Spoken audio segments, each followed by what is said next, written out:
ஆச்சி பாதாம் ட்ரிங்க். ஆச்சி பாதாம் ட்ரிங்க் ஒன்னு வாங்கினா ஒன்னு ஃப்ரீ. உதகை தொட்டபெட்டா மலைச்சிகரம் பகுதியில் முகாமிட்டு இடம்பெயர்ந்த காட்டு யானை மீண்டும் தலையாட்டு மந்து பகுதியில் இரவு நேரத்தில் சுற்றித் திரிவதாக பொதுமக்கள் தெரிவித்துள்ளனர். இதனால் அத்தியாவசிய தேவைகளை தவிர்த்து பொதுமக்கள் வீடுகளை விட்டு வெளியே வர வேண்டாம் என வனத்துறையினர் எச்சரிக்கை விடுத்துள்ளனர்.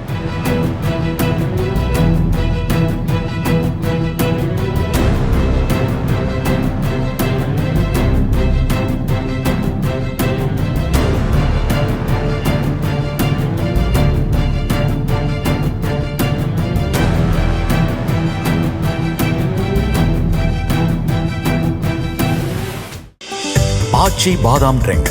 ஆச்சி பாதாம் ட்ரிங்க் ஒன்னு வாங்கினா ஒன்னு ஃப்ரீ.